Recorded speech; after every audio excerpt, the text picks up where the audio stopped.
If you don't have access to a good hack squat or pendulum squat machine, or you simply prefer squatting with free weights or train at home, then the next best squat for building massive legs is the Hatfield Squat.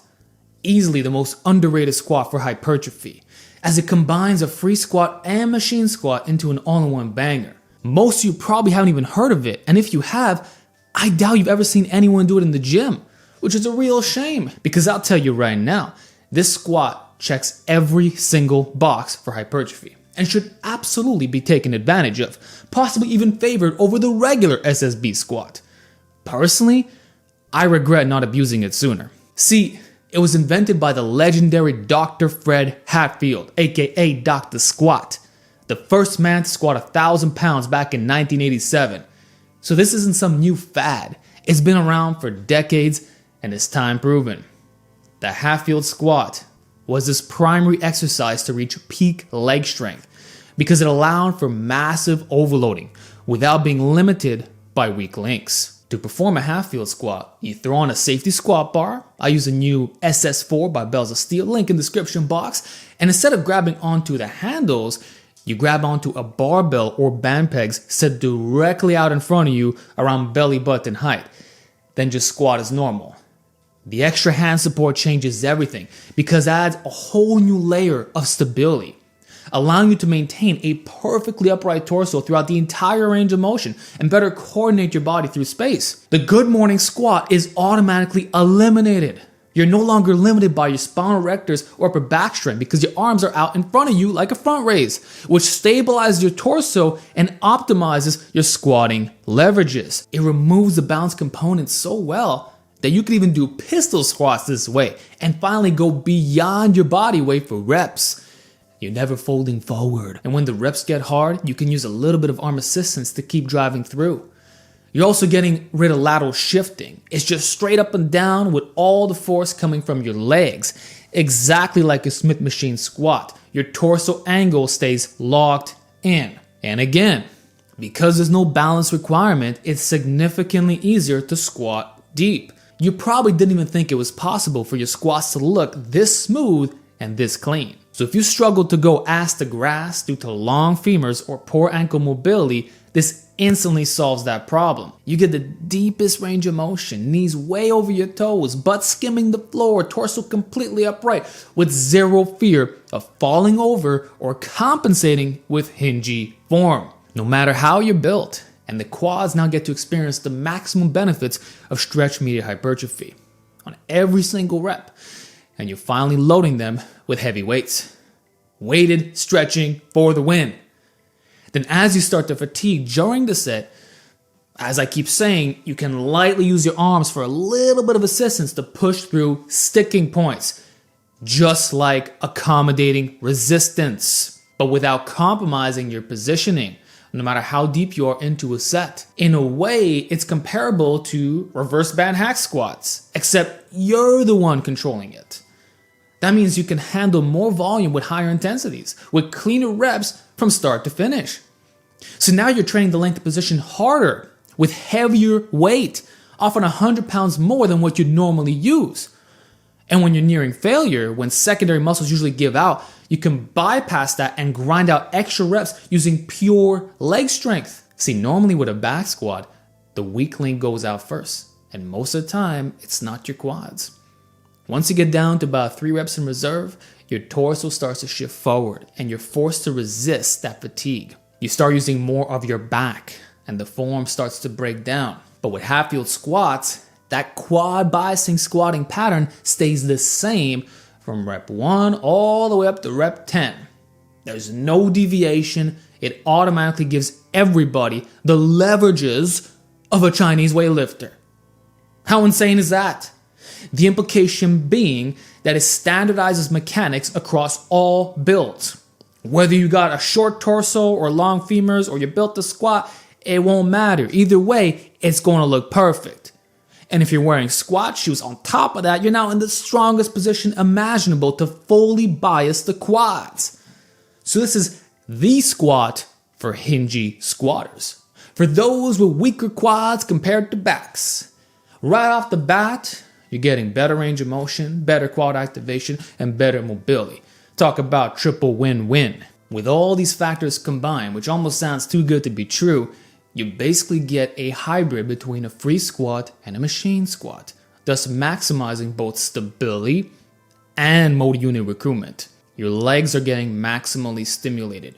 It's not some rigid machine movement pattern, but it also doesn't feel uncoordinated or unstable like a normal back squat. It's the perfect middle ground with low skill requirements from day one. You can guarantee that force output comes directly from your quads, and it's as high as it's ever going to be on a free squat. Certainly higher than conventional squats where other muscles can prevent you from hitting true leg failure. But with this, you actually can train to failure, just like with machines, which is awesome and exactly what you'd want for something like high intensity training. And the best part is, your last rep can be an all-out slow grind, yet your form never breaks down, not even the slightest. The only way to replicate that is with a machine squat, probably the split machine being the closest comparison in terms of form. But the Hatfield squat still keeps your natural squatting mechanics, which makes it easier on the joints. And that's one of the main reasons why I prefer it. Not to mention the carryover to regular squats. Remember, this was originally used in powerlifting, so obviously it's going to have good carryover. You can use Hatfield squats as a substitute for squatting with bands and chains, or just in general as a way to implement overload work. And just so you know, bodybuilders were already onto this years ago. Those training in hardcore gyms like MacroFactor lived on Hatfield squats, especially in the 90s and early 2000s. If you know Big J's Extreme Fitness, you've seen him and his crew knock out set after set of them. Same goes for Josh Bryant, one of the best strength coaches in the world. He trained Julius Maddox, the man who almost benched 800 pounds, and routinely programs Hatfield squats with his world-class athletes. He's a big believer in them because Dr. Fred Hatfield was a mentor to him. So Josh has worked with some of the biggest, baddest lifters on the planet and continues to program Hatfield squats to this day. You're not too good for them, okay? And more recently, my man Pete Kacharian used Hatfield squats almost exclusively towards the end stages of his contest prep. It finally let him squat pain-free while fully biasing the quads. So this is not some trendy new exercise. It's an old school gem that really works. And strong lifters are putting their money where their mouth is. With their careers. With their competitions. For bodybuilding and strength training. So back then, powerlifters were doing Hatfield squats for low reps and high sets, while bodybuilders just swapped them in for back squats using regular volume. And it worked. It let those who didn't like traditional squats still get the benefits, which is what you should be doing. Because with all the extra stability and optimized form, you're recruiting more motor units in the target tissue. In my case, I've always had good squat leverages, never really struggled with back squats, but I still prefer Hatfields because they let me purely target my legs.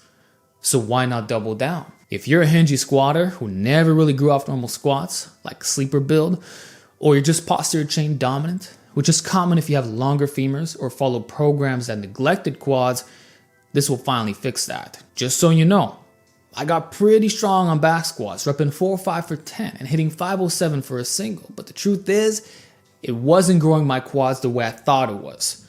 When I cut down, I realized a lot of the mass went straight to my glutes. And that's when it hit me. Being strong at a lift doesn't mean it's the right lift for hypertrophy. Strength only matters when it's actually building the target tissue, in this case the quads. And this still beats a standard SSB squat because it promotes a more piston-like upright squatting motion, while also reducing spinal erector and upper back fatigue. You can grind harder, allowing for real muscular failure to occur, where your legs, not your secondary stabilizers, are the limiting factor every single time. Because your leverages change as well, it's the one squat that when you go through a caloric deficit, you don't get significantly weaker. That is a massive benefit because you're optimized from day one, whether you're heavy or not. See, at a heavier body weight, when you have a bigger gut in the way, you can almost use it as a spring of sorts out of the bottom. In general, body weight is a huge predictor of squat performance. That's why the heaviest lifters in the world are also the ones putting up world records. It's rare to see shredded squatters putting up mind-blowing numbers, but the Hatfield squat changes that. Whether you weigh 200 or 160, your leverages stay relatively consistent. So not only is this the best squat for bodybuilders who want to grow their legs, it's also the best for maintaining them while cutting. You can push them to hell without worrying about old weak links coming back just because your body changed. If your Hatfield squat numbers drop, then you know your quads are shrinking. And if not, then your legs stay jacked. So it's a better proxy assessment tool. And right now, I'm just 1 month out from being totally shredded and deep into a deficit, and I'm still squatting heavy for reps on Hatfields. My goal was to maintain 5 plates for 5, and so far, I can tell you that I'm holding up quite well in the 440 to 500 range on this cut. No doubt about it, it's keeping my legs bigger and stronger than normal squats ever did, and my joints feel great. So I'm training smarter for bodybuilding now, and I recommend you do the same. Forget about competition standards. Do the variations that are actually superior for leg growth.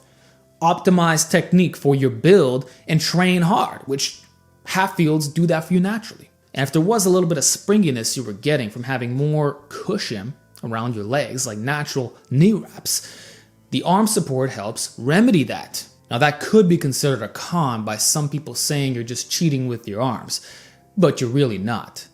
Consider the fact that this pulling motion is kind of like a vertical pull, right? Let's just say that you could squat 315 and do a 200-pound lat pull down. That means if you just cheat with your arms, pulling as hard as possible, by this logic, you should be able to Hatfield squat around 500 pounds. But in the real world, nobody's doing that. At most, you get 405. And if you get really proficient, maybe 440, but I still doubt it because you're not pulling with all your might. And if somehow you can, it's more so the fact that you're finally unlocking the power of your legs and getting proficient with the movement without the weak links. It bypasses them, which allows for faster progressive overload. Less technique, all brute force in the legs. And even then, I personally don't get anywhere close to that amount because I barely pull my arms at all. I just use the arm support for optimizing leverages, as well as stability, and for those final grinder reps.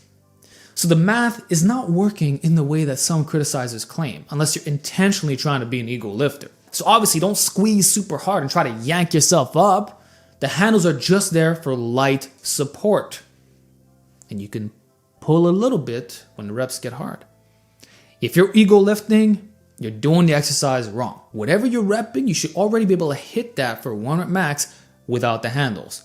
So at most, a heavy single becomes a 5 rep max. But I will say this, if you have a high proximity to failure, it doesn't even matter. You're just benefiting from the overload, the total load exposure, basically the raw stimulus magnitude. And if your last rep was slow, then all the available motor units kicked in. The arm support allowed you to equally strain throughout all the joint angles. You had an even resistance profile. Plus, you got the length and overload without your upper back or spine rectors failing. I keep having to repeat this point. So just off that, you're good. Therefore, with Hatfield squats, you can tweak it exactly how your body likes to move, and you're not going to be limited by your back to begin with. Upper or lower back fatigue is not why you get stapled. It's your quads that'll give out 100% of the time, even if you cheat a bit.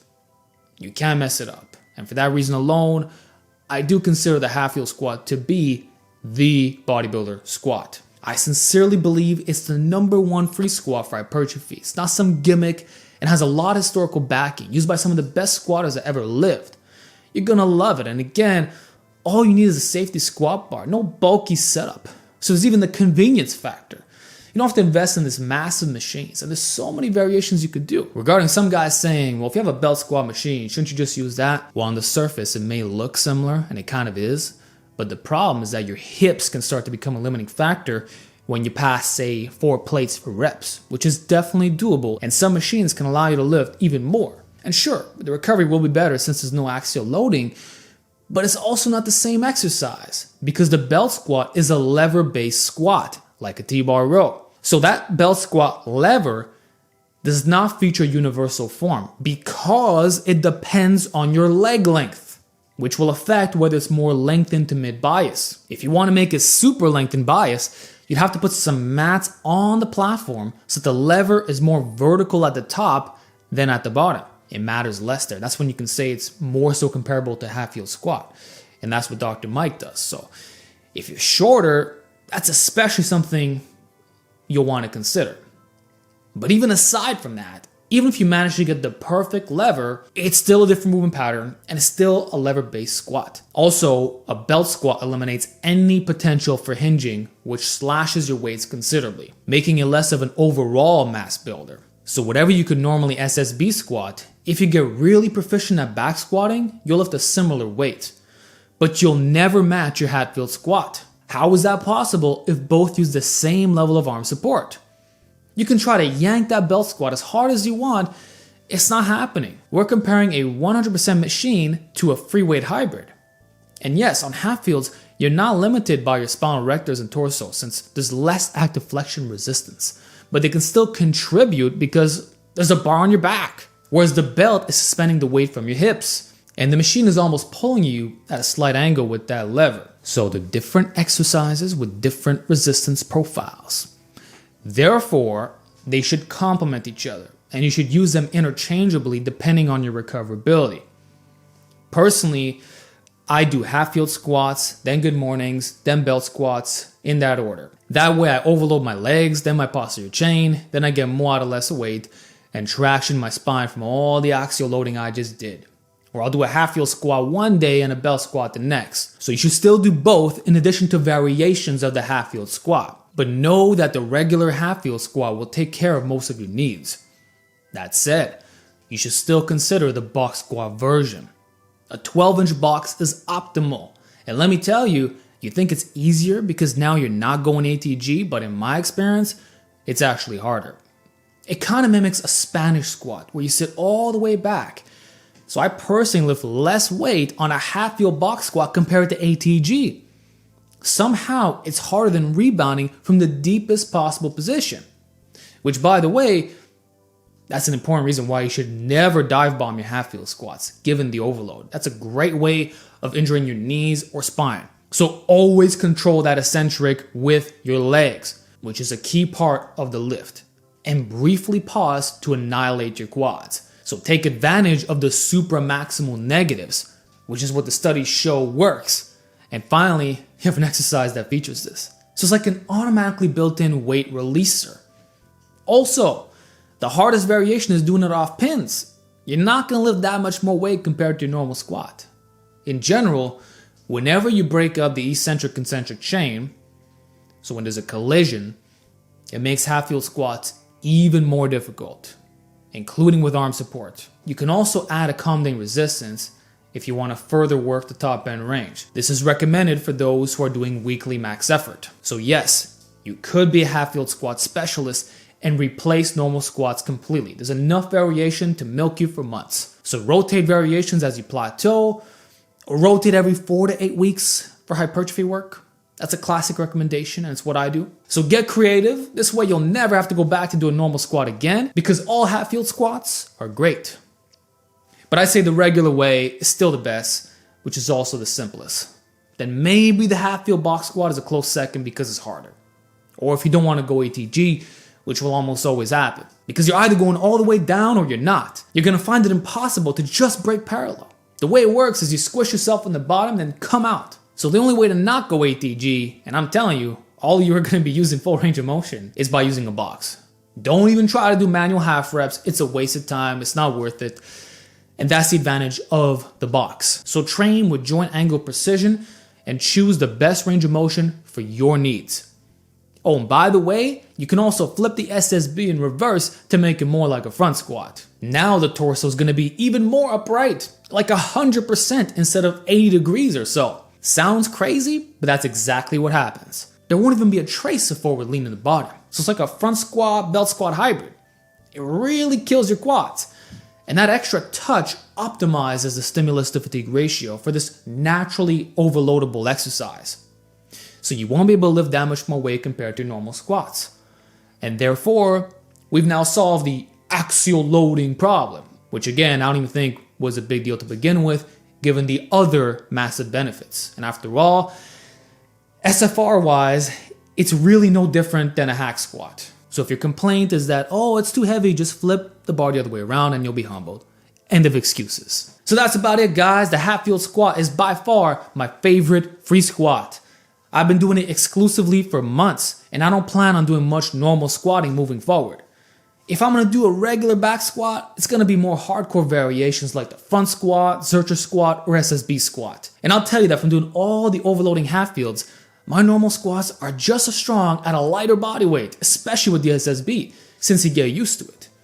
And with a bulk, I can hit a lifetime PR whenever I want, since I now corrected my lagging quad strength. So unlock your leg potential with this criminally underrated free squat and machine squat hybrid. It doesn't take much equipment or space, just a rack and an SSB. So you get deeper range of motion, more quad bias, less stress on your back, and a cleaner overload with dummy-proof technique. So if you're not doing Hatfield squats, you're sleeping on one of the best lower body movements in existence. Give it on a shot, your legs are going to grow like weeds, and you will not regret making the switch.